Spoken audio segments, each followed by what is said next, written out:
नमस्कार, जोहार। Clean news Jharkhand में आप सभी श्रोताओं का स्वागत है। समाचार विस्तार से। सीबीएसई स्कूलों की तर्ज पर झारखंड में जल्द खुलेंगे सरकारी स्कूल, सीएम हेमंत सोरेन की घोषणा। सरकार की महत्वाकांक्षी आपकी योजना आपकी सरकार आपके द्वार कार्यक्रम के तहत सीएम हेमंत सोरेन कोडरमा पहुंचे। इस मौके पर उन्होंने कहा कि राज्य में निजी से भी बेहतर स्कूल खोलेंगे, गरीब बच्चों को मुफ्त में शिक्षा मिलेगी। जल्द ही सीबीएसई पैटर्न पर ऐसे स्कूलों की शुरुआत होगी। सीएम हेमंत सोरेन पहुंचे कोडरमा, सरकार आपके द्वार कार्यक्रम में हुए शामिल। आपकी योजना आपकी सरकार आपके द्वार कार्यक्रम में होने वाले सीएम हेमंत सोरेन कोडरमा पहुंचे।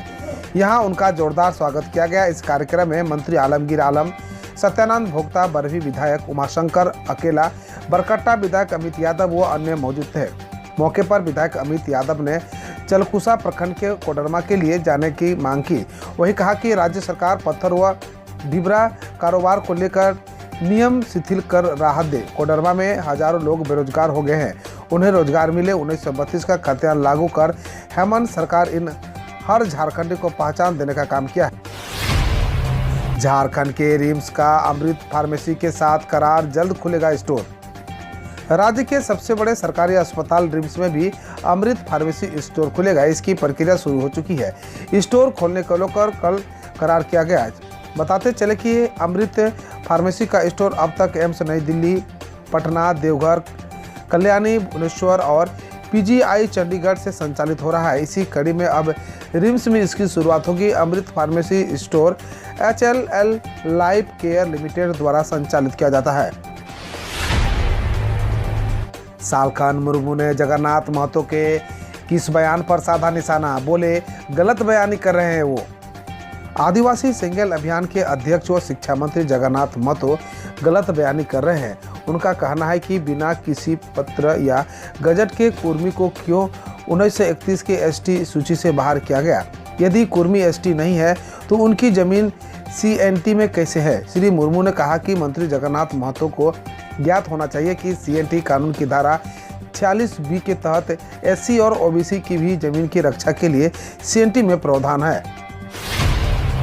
रिम्स से फरार कैदियों का नहीं मिला सुराग, 8 पुलिसकर्मियों पर कार्रवाई की अनुशंसा, DSP ने सौंपी रिपोर्ट। रिम्स के कैदी वार्ड के शौचालय का रड काटकर 15 अक्टूबर की रात फरार JJMP उग्रवादी अमित उरांव और एक अन्य अपराधी का सुराग पुलिस को 24 घंटे बाद भी नहीं मिल पाया है। मामले में जांच के बाद सदर DSP प्रभात रंजन बरबार ने रिपोर्ट रांची SSP किशोर कौशल को सौंप दी है। DSP ने कार्य में लापरवाही बरतने को लेकर 8 पुलिसकर्मियों के खिलाफ कार्रवाई की अनुशंसा की है। झारखंड में 250 मेगावाट कम बिजली की सप्लाई, शहर से गांव तक लोड शेडिंग। रांची, लोहरदगा, गुमला, सिमडेगा, खूंटी, लातेहार, पलामू, गढ़वा समेत राज्य भर में सोमवार को लगभग 250 मेगावाट बिजली कम सप्लाई की गई। सिकिदिरी हाइडल प्लांट में तकनीकी खामी आने से ऐसी नौबत आई। प्लांट में लगभग 100 मेगावाट कम बिजली का उत्पादन हुआ। वहीं सेंट्रल पुल से कम बिजली की खरीद होने के कारण यह परेशानी हुई। 20 अक्टूबर को होगी कैबिनेट की बैठक, कई अहम प्रस्तावों को मिलेगी मंजूरी। गुरुवार 20 अक्टूबर को झारखंड कैबिनेट की बैठक होगी। मुख्यमंत्री हेमंत सोरेन की अध्यक्षता में आयोजित इस बैठक में कई अहम फैसलों पर मुहर लगेगी। आने वाले समय में दीपावली और छठ महापर्व को देखते हुए सरकार कुछ सौगातें दे सकती है। ग्रामीण परिवहन के तहत निजी बस ऑपरेटरों को प्रोत्साहित करने के लिए मुख्यमंत्री ग्राम गाड़ी योजना 2000 लागू, मिलेगा अनुदान। निजी बस ऑपरेटरों को प्रोत्साहित करने के लिए मुख्यमंत्री ग्राम गाड़ी योजना 2022 की मंजूरी प्रदान कर दी गई है। परिवहन विभाग ने इस संबंध में संकल्प जारी कर दिया है। ग्रामीण क्षेत्रों में बस सेवा सफलतापूर्वक चले, इसके लिए बुजुर्ग, दिव्यांग, छात्रों, दृष्टिहीन, मानसिक रोगी, विधवा पेंशन योजना से आच्छादित महिला, राज्य सरकार द्वारा मान्यता प्राप्त आंदोलनकारी को किराए में 100% राहत दी जाएगी। इस योजना के 500 लाभुकों को वित्तीय सहायता भी दी जाएगी। प्रथम 5 वर्षों तक वाहनों को रोड टैक्स माफ रहेगा। वाहनों का निबंधन शुल्क भी मात्र 1 रुपया लिया जाएगा। मार्गों के चिन्हितीकरण के लिए जिला व प्रखंड स्तरीय समिति को जिम्मा दिया गया है। शुरुआत में ये योजना ग्राम पंचायतों को प्रखंड स्तर से जुड़ने, नजदीकी उच्च शिक्षण संस्थानों, चिकित्सा संस्थानों, नजदीकी मुख्य मार्ग, व्यवसायिक केंद्र से जोड़ने पर विशेष रूप से केंद्रित होगा। पहले कम से कम 30 किलोमीटर या इससे कम हो या उनकी नज़दीकी संस्थानों तक पहुंचने के लिए बस सेवा प्रारंभ होगी। केदारनाथ के श्रद्धालुओं को ले जा रहा हेलीकॉप्टर, उत्तराखंड में हुआ क्रैश, 7 लोगों को हुई मौत। अधिकारियों ने बताया कि केदारनाथ धाम के श्रद्धालुओं को ले जा रहा एक हेलीकॉप्टर उत्तराखंड में क्रैश हो गया, जिसके चलते पायलट समेत 7 लोगों की मौत हो गई। अधिकारियों ने बताया कि यह हादसा फाटा के पास हुआ। बकौल रिपोर्ट्स, राहत व बचाव कार्य के लिए प्रशासन का एक दल घटनास्थल के लिए रवाना हो गया। जय शाह बोले, एशिया कप 2023 के लिए पाकिस्तानी नहीं जाएगी भारतीय टीम। बीसीसीआई के सचिव जय शाह ने मंगलवार को कहा कि भारतीय टीम एशिया कप 2023 के लिए पाकिस्तान नहीं जाएगी। पाकिस्तान नहीं जाने का फैसला मंगलवार को बीसीसीआई की वार्षिक आम बैठक में लिया गया और बीसीसीआई टूर्नामेंट को दूसरी जगह कराने की मांग करेगा। शाह ने कहा कि एशिया कप न्यूट्रल वेन्यू पर खेले जाने की पेशकश की जाएगी। इंटरपोल महासभा में पीएम बोले, वैश्विक समुदायों को आतंकियों के सुरक्षित स्थान खत्म करने की जरूरत। प्रधानमंत्री नरेंद्र मोदी ने मंगलवार को नई दिल्ली में आयोजित 9वीं इंटरपोल महासभा को संबोधित करते हुए कहा कि वैश्विक समुदाय को आतंकवादियों के सुरक्षित स्थानों को खत्म करने के लिए तेजी से काम करने की जरूरत है। उन्होंने कहा, जब खतरा वैश्विक हो तो प्रतिक्रिया स्थानीय नहीं हो सकती। दुनिया को साथ आकर इन खतरों को हराने की जरूरत है। यूपी सरकार ने अपने कर्मचारियों के महंगाई भत्ते की दर 4% बढ़ाई, बोनस का भी किया ऐलान। उत्तर प्रदेश के मुख्यमंत्री योगी आदित्यनाथ ने ऐलान किया है कि राज्य के कर्मचारी और पेंशन भोगियों की महंगाई भत्ते की दर को 4% बढ़ाकर 38% कर दिया गया है। उन्होंने बताया कि यह वृद्धि 1 जुलाई 2022 से लागू मानी जाएगी। मुख्यमंत्री ने बताया कि वित्तीय वर्ष 2021-22 के लिए प्रत्येक कर्मचारियों को 6,908 बोनस दिया जाएगा।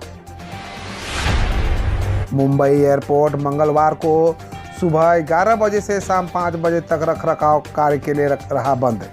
मुंबई स्थित छत्रपति शिवाजी इंटरनेशनल एयरपोर्ट रखरखाव कार्य के कारण मंगलवार को 6 घंटे यानी सुबह 11 बजे से शाम 5 बजे तक के लिए बंद रहा। एयरपोर्ट पर रखरखाव कार्य के कारण निर्धारित उड़ानों को रिशेड्यूल कर दिया गया था। एयरपोर्ट ऑपरेटर अडानी समूह ने सितंबर में बताया था कि 18 अक्टूबर को एयरपोर्ट के दोनों इंटरपोर्ट रनवे की मरम्मत की जाएगी। गिनीज वर्ल्ड रिकॉर्ड ने सोमवार को आधिकारिक तौर पर घोषित किया हफ्ते का सबसे खराब दिन। गिनीज वर्ल्ड रिकॉर्ड्स ने ट्वीट कर सोमवार को आधिकारिक तौर पर हफ्ते का सबसे खराब दिन घोषित किया। इस ट्वीट पर प्रतिक्रिया देते हुए यूजर्स ने, आपको काफ़ी समय लग गया है और मैं पूरी तरह से सहमत हूँ, जैसे कमेंट किए हैं। एक अन्य यूजर ने लिखा है कि मैं सिर्फ इसी कारण से सोमवार की छुट्टी लेता हूँ। बीसीसीआई सही हाथों में है, नया ग्रुप इसे आगे बढ़ाएगा। बिन्नी के अध्यक्ष बनने पर गांगुली। पूर्व क्रिकेटर रॉजर बिन्नी के बीसीसीआई अध्यक्ष बनने पर निवर्तमान अध्यक्ष सौरव गांगुली ने प्रतिक्रिया दी है। गांगुली ने कहा, मैं रॉजर बिन्नी को शुभकामनाएं देता हूं, नया ग्रुप इसे आगे बढ़ाएगा। बीसीसीआई सही हाथों में है, भारतीय क्रिकेट मजबूत है, इसलिए मैं उन्हें शुभकामनाएं देता हूं। गौरतलब है, गांगुली 2019 से ही बीसीसीआई अध्यक्ष पद का संभाल रहे थे। सिसोदिया बोले, गुजरात में आपके सत्ता में आने पर 8 शहरों पर हर 4 किलोमीटर पर एक स्कूल बनाएंगे। दिल्ली के उप मुख्यमंत्री मनीष सिसोदिया ने मंगलवार को कहा कि अगर आप गुजरात में सत्ता में आती है तो वह 1 साल के भीतर 8 शहरों में हर 4 किलोमीटर की दूरी पर एक सरकारी स्कूल बनाएगी। उन्होंने बताया कि यह स्कूल अहमदाबाद, सूरत, राजकोट, जामनगर, बड़ोदरा, गांधीनगर, भावनगर, जूनागढ़ में बनाए जाएंगे। बकौल सिसोदिया, यह कोई जुमला नहीं है। जानिए बीसीसीआई के नए पदाधिकारी कौन कौन। बीसीसीआई की 18 अक्टूबर को हुई 91वीं वार्षिक आम बैठक के दौरान पूर्व भारतीय क्रिकेटर रॉजर बिन्नी को बोर्ड का नया अध्यक्ष चुन लिया गया है। जय शाह लगातार दूसरी बार बीसीसीआई के सचिव चुने गए हैं, जबकि राजीव शुक्ला बोर्ड के उपाध्यक्ष बने रहेंगे। देवजीत शोकिया और आशीष शेलार को क्रमशः बीसीसीआई का संयुक्त सचिव और कोषाध्यक्ष चुना गया है। यूपी के प्राइवेट स्कूल ने फीस जमा न कराने पर करीब 12 छात्र छात्राओं को धूप में खड़ा किया। उत्तर प्रदेश के उन्नाव के प्राइवेट स्कूल बाल विद्या मंदिर ने सितंबर की फीस न भरने को लेकर कथित तौर पर करीब 12 छात्र छात्राओं को अर्धवार्षिक परीक्षा में नहीं बैठने दिया और उन्हें धूप में खड़ा कर रखा। एक छात्रा के रोने के वीडियो सामने आए हैं कि बेसिक शिक्षा अधिकारी संजय तिवारी ने बताया कि वह खंड शिक्षा अधिकारी को भेजकर जांच कराएंगे।